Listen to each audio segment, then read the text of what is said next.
First of all, I'd like to thank Mike for inviting us to participate with you.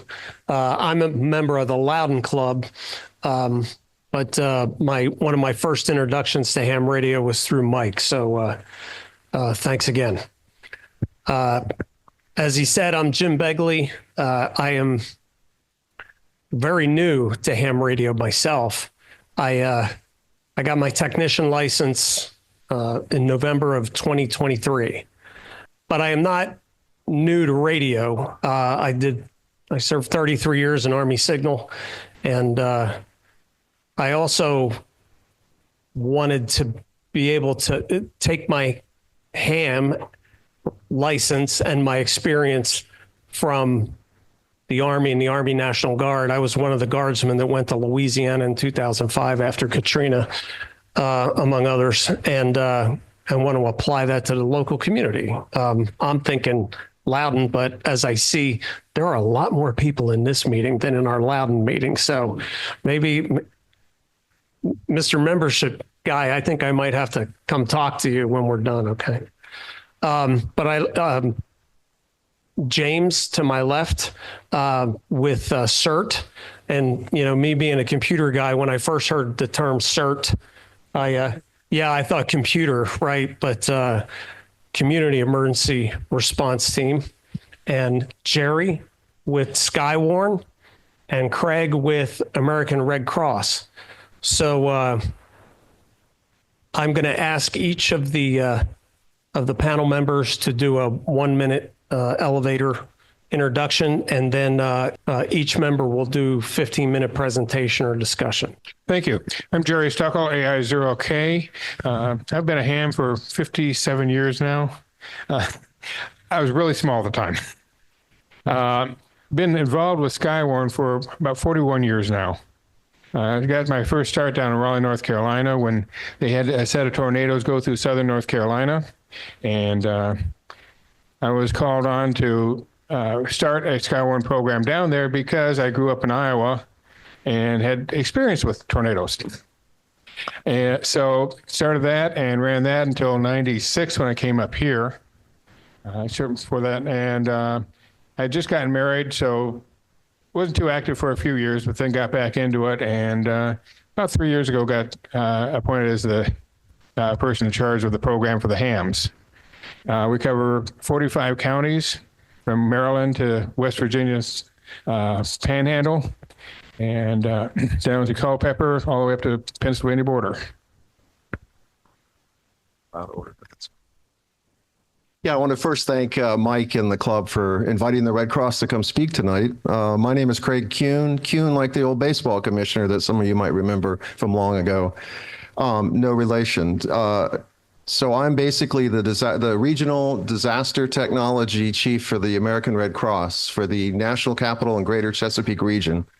Our region includes DC, Maryland, Delaware, and Northern Virginia. And that's about all I have to really say. I am a technician level person. I got my license a few years ago, never made first contact because I did it mainly for my job and to get to understand amateur radio. So technically I'm a radio person, but I'm really not. So I guess that's all I can say for an introduction. Thank you. My name is James Sobecke, K9RBV. I've been a ham since 1957. I started out in civil defense in Chicago in RACES, and from that point I entered the Army, and first assignment was in Vietnam, so I spent 20 years in the Army. Retired and worked for the government in the continuity of government program. I've been involved with the CERT program since, for 15 years now. I'm now the operations lead. I have the radio team, the traffic and crowd management team, and the shelter team that I'm responsible for. It's a pleasure being here. I've been a member of Vienna Wireless for quite a few years. I've been inactive from amateur radio for quite a while I was in the Army and some of my other assignments, but now I'm back, now that I'm retired. I'm just enjoying the hell out of it, That's all I have to say. Thank you. Thanks, James. So we'll move into presentations. I would ask if you have questions, please hold to the end because we've set aside time for Q&A. And I want to make sure that everybody gets an opportunity to present and talk about their organization. So Jerry, if you would, please. Okay. We have the group that supports the weather services, the Skywarn, the National Capital Area Skywarn Support Group, are called WX4LWX, and we'll see the station at the Weather Service in a little bit here. That's the end. Okay. This is our coverage area. The white area there. It's covered about 10 million people. We're the third largest office in the country, behind New York and Philadelphia, population-wise. And of course, we have the seat of government, which makes a difference. From this page, this is the main page from there. There you can go to Skywarn, and that'll take you to Skywarn page, tells you all about what Skywarn program is there. And this is also the page where you get classes. Talk about classes for a little bit later, for a minute. There's a kind of one here, a little better picture. Why do we need spotters? Well, first of all, who are spotters? Well, they come in a lot of forms. We got first responders, we've got emergency management personnel, utility workers, traveling salespeople, farmers, amateur radio operators, just about anybody can be a spotter. Usually it's better, they definitely want people who are outside a lot, but even if you aren't outside a lot, they want you. So why are spotters needed? We got NWS has all kinds of information. They have Doppler radar, they put up balloons, they have satellites, all kinds of things like that. But one thing they don't have is what's happening on the ground. Doppler radar is great for 6,000 feet, 10,000 feet, but not on the ground. What you see in the clouds may or may not be what's happening on the ground. They might see hail in the cloud or rain in the cloud and nothing happening on the ground. It's all dissipating before it gets there. You might see rotation on the in the cloud. Is it a tornado or is it not? They don't know. That's where the ground truth comes in. That's where the spotters come in. They provide the ground truth. And this is basically that's what causes the warnings to be issued. What's our role from amateur radio? Move time-critical information to the Weather Service as fast as possible. That includes amateur radio, telephone, internet, whatever we got, whatever we need, whatever we can have. We seek reports from areas where what's occurring or it might have occurred. If the Weather Service sees something on the radar, they're kind of curious, well, what's going on there? They will come and ask us. Do you have something in whatever, Vienna? Why ham radio? Well, there's over 840,000 hams in the United States. All but a few of them have at least technician class licenses, which is great because we use basically VHF and UHF. We use HF occasionally. Many of those are trained Skywarn programs, spotters. Here's the key. We don't rely on commercial infrastructure. We've got a station at the Weather Service office, and you can get right into us there. Don't need to use phone. If they lose all communications, if they lose their phone, the internet, everything else, they've still got us. They consider us to be very important to them, critical to their service. Any licensed amateur radio operator can participate on our nets. When it's kind of low traffic, not much going on, we'll kind of chit chat and talk about weather. But if it gets busy, we want to know only severe weather reports. Don't want to tie it up with other things. And many of our spotters are also members of ARIES, RACES, Red Cross volunteers, you name it. There's generally no conflict there because RACES, ARIES, Red Cross, they are there after the event. They're there for rescue, recovery, etc. We're there before the event, and hopefully there is no event. But we're there to warn people when the events may be happening. What this is, we have a memorandum, and it is an official ARRL program also. We have a memorandum of understanding between the NWS and ARRL. They will provide our equipment, facilities, personnel to support watches and warnings in any area. Our program here, we have amateur radios are reporting severe weather in real time. We typically use VHF, FM radios. We can also use VHF, UHF, and HF frequencies. We don't do a lot of HF frequencies in the thunderstorm season, mainly because, around here, the local area on HF would be 80 meters, 75 meters, and you know what it's like in 75 meters when there's severe thunderstorms around. But we do use it also to talk to the National Hurricane Center in Miami when there's a hurricane up this way, talk to the other surrounding weather service offices, Wakefield, State College, Pennsylvania, you name it. We work directly with the forecasters at the Weather Service office. We want to provide the real-time ground truth. And this is important. Get this information in quickly if you see bad weather. Give them a chance to get the warnings out before anybody gets hurt. At our station, this is our station at the Weather Service office. Actually, I've got to get a new one picture. We've got some more equipment there, but we've got 3 VHF radios, a UHF radio, 2 HF radios, multiple VHF, UHF antennas, laptop computer. Here's the Weather Service forecast office. This is the operations area. Notice the arrow, that's where our ham station is. We're right there with them. And we work very closely with them at the office. Are we there all the time during severe weather? No. If it was just kind of mail, something might happen, we'll typically maybe run by telephone. But if it looks like it's going to be a strong, big outbreak, if it's going to be something they might lose communications, if we're going to get another 22-inch snowstorm, we'll be out there. Use VHF and HF, or UHF and VHF transceivers. Typical one, the left one is a Bluemont repeater. That's our repeater that we use here. I'll show you that map in a minute. And the right is on the Manassas Weather Service radio. That's on 162.55. Around here, there's also Washington, D.C. on 162.450. We support severe thunderstorm watch and tornado watches and warnings, hurricane, tropical storms, flash floods, winter storms. We even report how much snow we got. They like to know how much snow you got. We do it through WX4L, WX at the Weather Service, directed nets on local repeaters. And for things like snowfall, where it isn't real critical, it's not damaging, they just want to know for tracking, we'll use a report mode. We try and tie up the repeater as little as possible.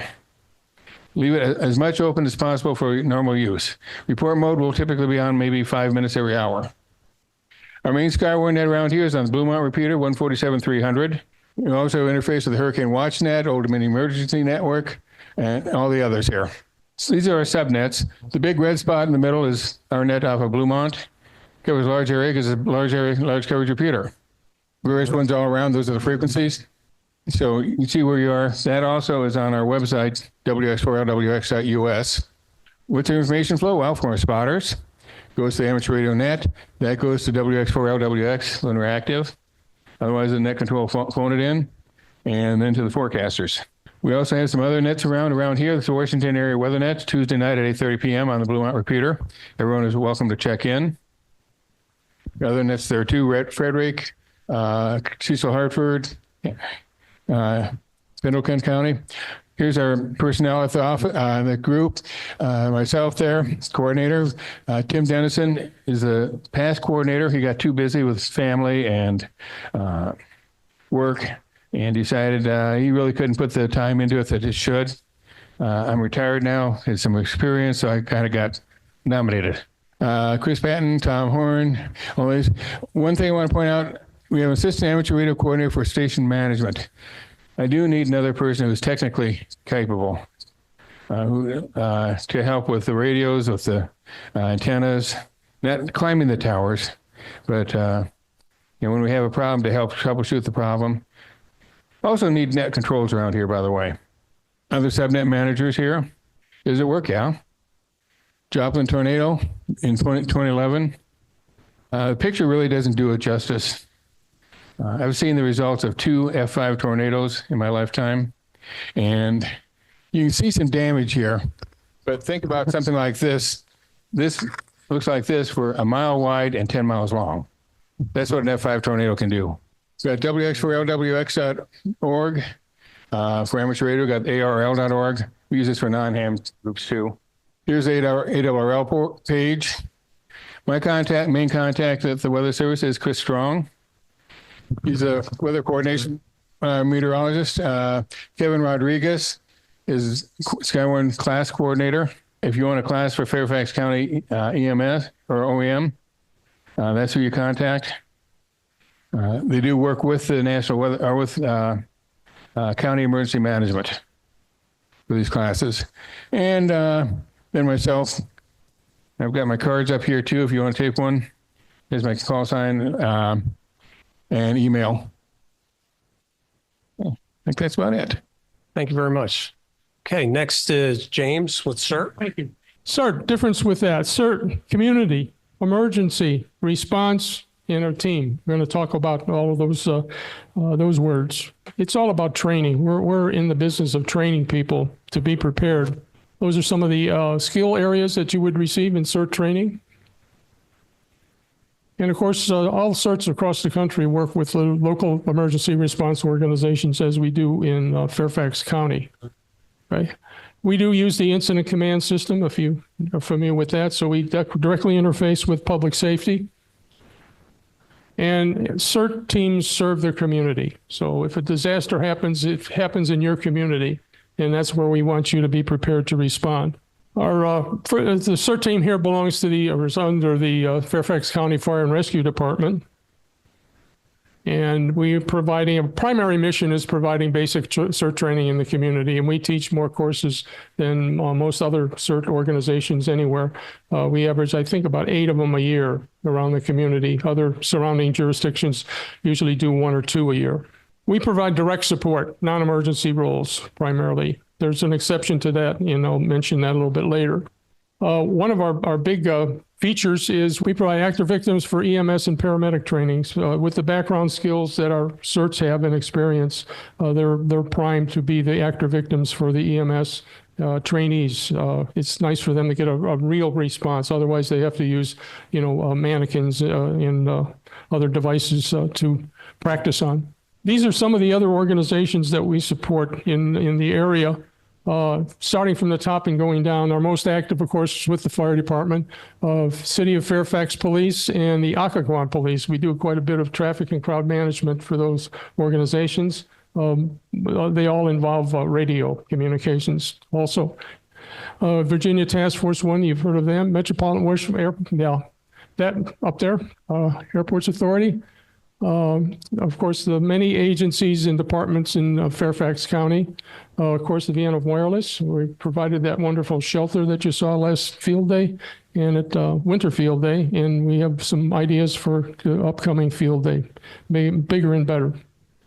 And also, so the cover there is Fairfax County Police. We're making some inroads with the police. We don't have any real solid connections with the police yet. They know where we exist. We just have to start at the leadership and work our way down. A little bit about the organization of Fairfax County CERT. We organize on an area basis. And the thing about the CERT teams is their organization and leadership skills. That's basically what we teach them to be able to do. And the philosophy in CERT is neighbors helping neighbors. Okay? And also, they're really good at wrangling spontaneous volunteers. Many people in disasters want to come up and say, I want to help. What can I do? What's your background, et cetera. We're really good at being able to manage situations like that. Continue a little bit better. I mentioned we were under the fire department. The fire department structure is division. There's 2 divisions in the fire department. One basically is the northwest portion of the county, and the other is the southeast. And within each of those divisions, there's 4 battalions. And within each battalion, there's usually 4 to 5 fire stations. So there's about 40 fire stations in Fairfax County.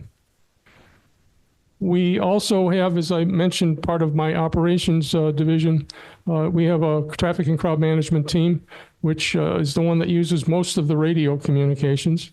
Of course, the radio team and our shelter team. The shelter team is the one that provided the shelter for the field day and the winter field day. And we have a canteen team. I mentioned that we do support the fire department directly. We have a canteen. There's 4 canteens in Fairfax County. We have 2 of them. And we respond quite a bit to fires for the fire department. And we also have a moulage team. Deployments.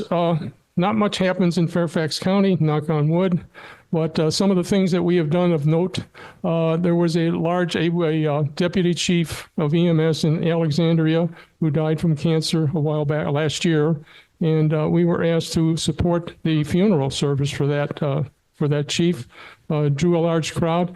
They ended up running people from Wolf Trap, was where people parked, to the little small church in downtown Vienna. And we organized the bus runs. So we kind of looked at that as an opportunity to a mass evacuation, kind of a drill. That worked out very well. We created bus marshals, as we call them, and tracked the bus movements by radio. Community TCM support. You may have seen us at many events in the county doing traffic and crowd management. To me, that's the way we interface with people. If you want to be supporting in your community in an emergency, you have to know how to talk to people and how to deal with them. If you recall, the ratio is the press was telling people if the 911 didn't work to drive to the fire station and report your fire.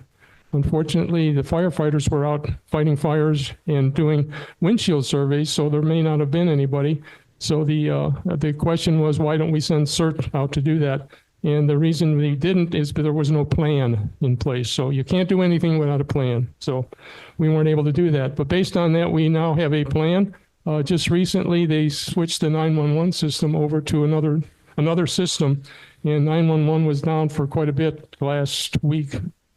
And they were ready to pull the plug and send a CERT to every fire station. And we were ready for it if it happened. And these are all radio communications related because I think that's what you want to hear. As far as outside of Fairfax County, there's CERT teams all over the country. Most notably, there's 3 that I picked up. Los Angeles County fires.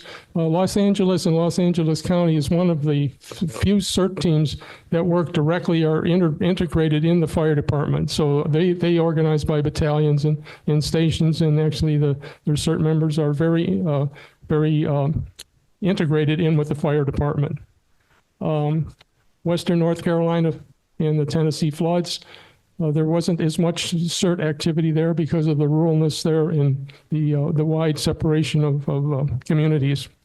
Florida storms, the Florida CERTs are very active in responding to incidents. And one of note is in Missouri, there's Missouri CERT 1, tailored after the task force, the Urban Search and Rescue Task Force.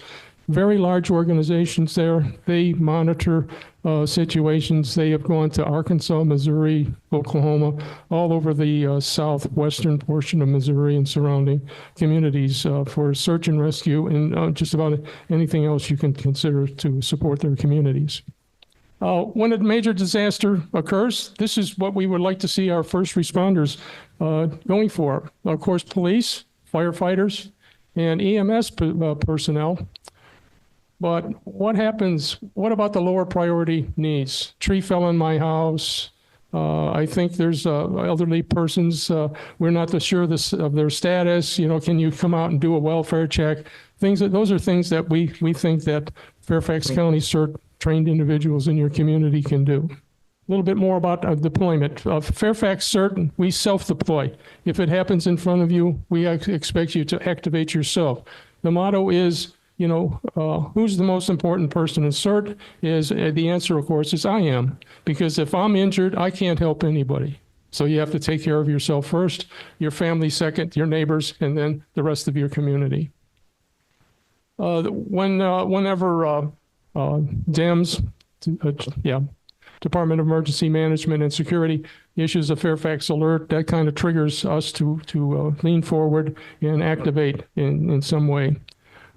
Just recently, the winter storm, I took that opportunity to try our CERT emergency radio net, and we did activate that, and it worked very well in actually getting reports from each of our battalion radio leads. What's a CERT radio team? Basically a CERT who also has a radio capability. CERT backpack, radio backpack. We ask that they be amateur radio licensee and also hold the GMRS license. The GMRS license is optional. We do have some teams that have members that just have a GMRS license.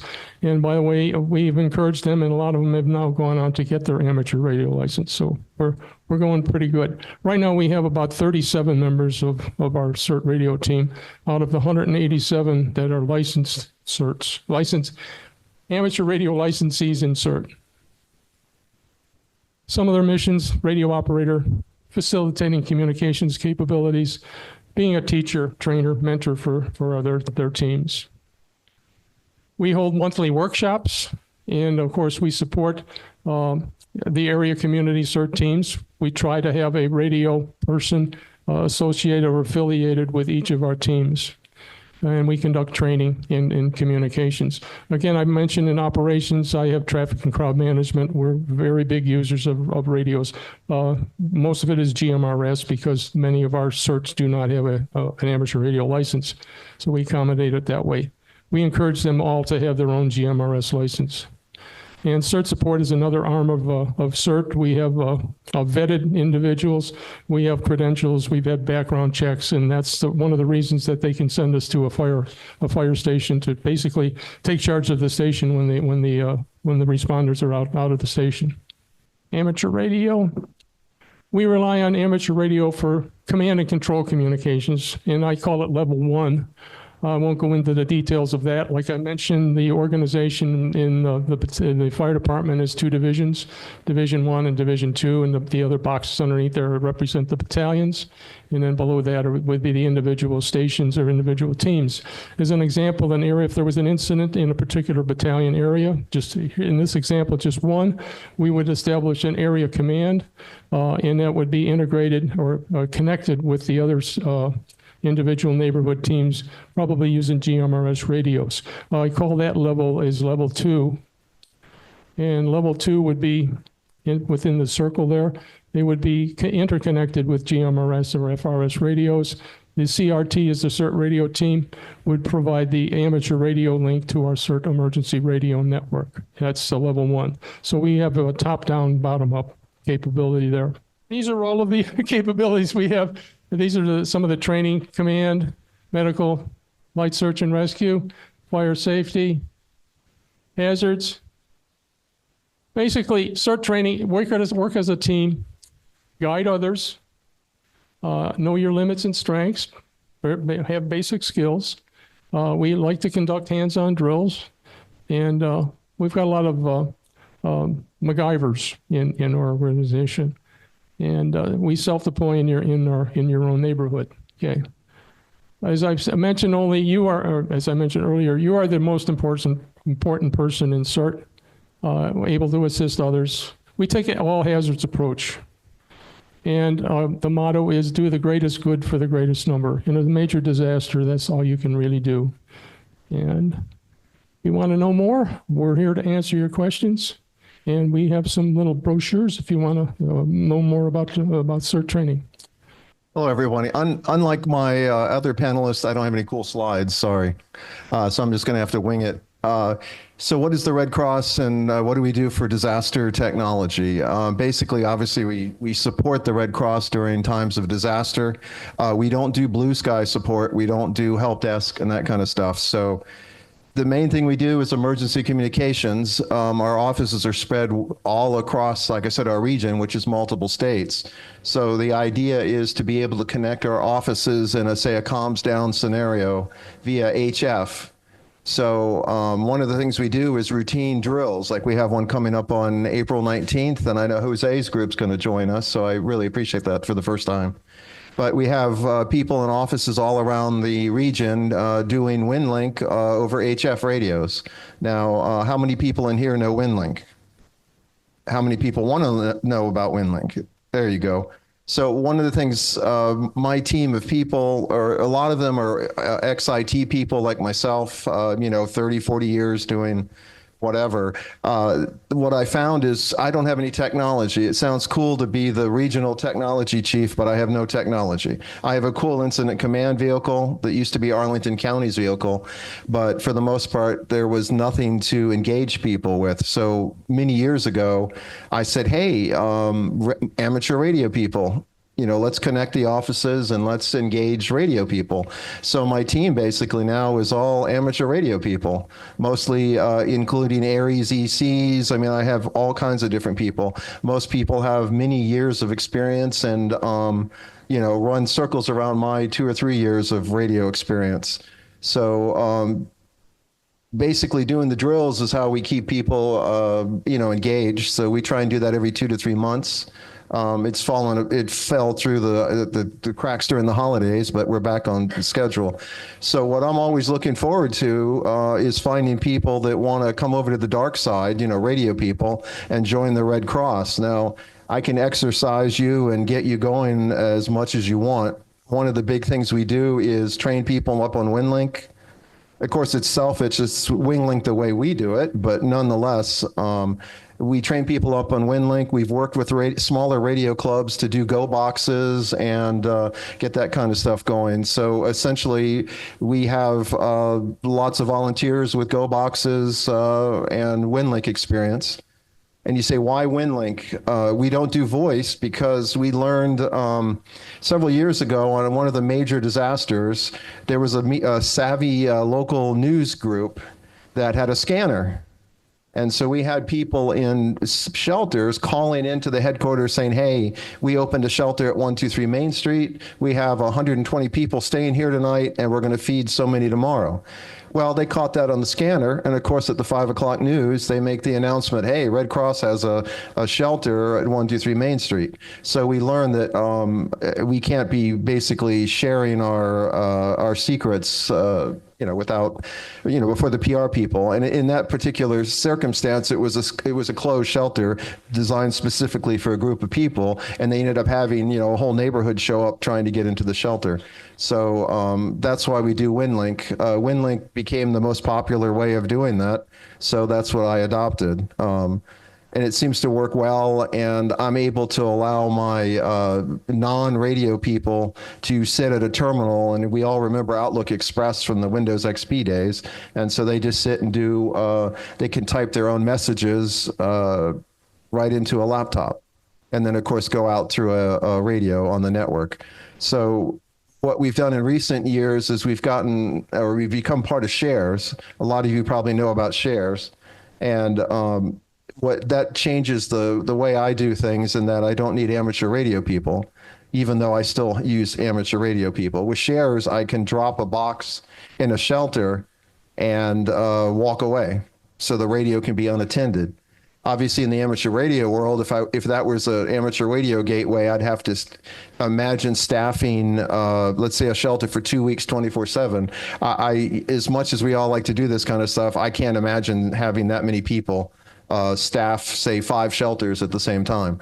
So I realized we had to do something different. But the nice thing about it is everything we do, basically drill-wise, is hybrid. So it still allows amateur radio folks to take part of the drill, take part in the drill, but you're sending to a Shares call sign. And a lot of our people now, clubs and whatnot, have gotten into the Shares world. So I'm able to do complete Shares drills or hybrid drills. I have the choice to do both.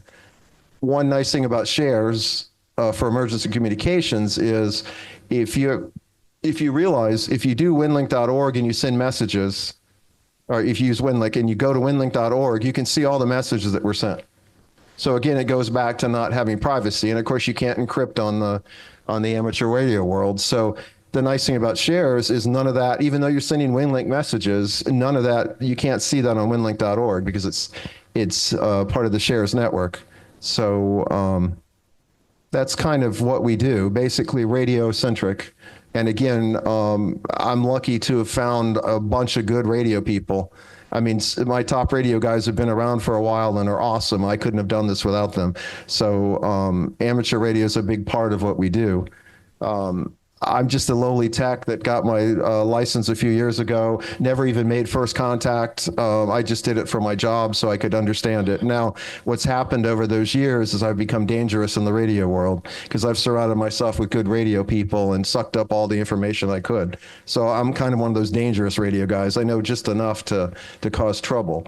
So we're always looking for, what I call disaster communicators. You don't have to be Aries, you don't have to be races, you don't have to be anything. We're always looking for people that want to learn disaster communications, and we train you, we get you going, we help you if you want to do a go box. We provide you a good group of people, like I said, amateur radio folks. And many a times we've worked with local clubs and helped them, like I said, build out go boxes and whatnot. So don't be concerned, if you're looking to say, come to the dark side, as I call it, you don't have to be anything but someone that wants to learn about disaster communications. And what I routinely have done is in Maryland anyway, I'm just finally after 5 years, getting around to getting to know the Virginia groups. In Maryland anyway, I probably belong to every Maryland radio club there is. And so I used to just go around and get to know people and then ask you if you'd like to, like I said, come to the dark side and join the Red Cross. And I've been really lucky and honored that oftentimes I don't even have to ask. The people come up to me and say, hey, we'd like to join you. So again, I'm here more to recruit than anything else. And I was lucky to have recruited some people at Winterfest, so I really thank you for that opportunity. Oftentimes people will come up and say they're interested, and then you're like, okay. But I had one person that went home an hour later and joined, so I thought that was awesome. So I really appreciate that. And again, I've reached out, and I've reached out to Mike, and I'm hoping that as a club, you all will join our April 19th disaster drill. This time, if you all were to participate as a club, you would go to our Fairfax office, which is right off on Route 50. Now, how I do our drills, you're not at home in your pajamas and your slippers and a warm cup of coffee. You actually have to deploy to one of our offices or one of our locations. So what I found early on when doing this is everybody has their nice home radio set up with their great antenna, the tuned radio, everything's perfect. But once you get out in the cold or once you go outside and have to bring other equipment, you find yourself I found people always failing. I had very few people that could do the drills. So that's where we started introducing go boxes and training people. So I just found that interesting, and it makes sense. At home, everything works perfectly. But when you get out in the field, oftentimes people go to their basement and find that old tube radio, or they have that old broken antenna, and they show up with that. And of course, that's not going to work. So we highly encourage and, like I said, train and help people with go boxes. We've even helped a couple counties out on the Delaware Shore pick radios and build out their EOC capabilities. So it's an interesting thing. Again, it's not for everyone. You also have the opportunity, of course, if you were to come to the dark side, not only do you have the opportunity to play blue sky, which is basically what I do for the most part, you also have the chance to obviously deploy around the country and around the world, actually, in times of major disasters. Now, disasters, we just don't get them here. I mean, two of the disasters I worked were Ellicott City flooded 2 times. That was a disaster for us. The other types of disasters we get is when you have the big hurricanes coming up the coast. We spin up our Salisbury office and I fly in 25, Pelican cases of laptops, cell phones, and all kinds of stuff. And of course, the hurricane never comes. So that's the extent of what we get disaster-wise. And that's a good thing.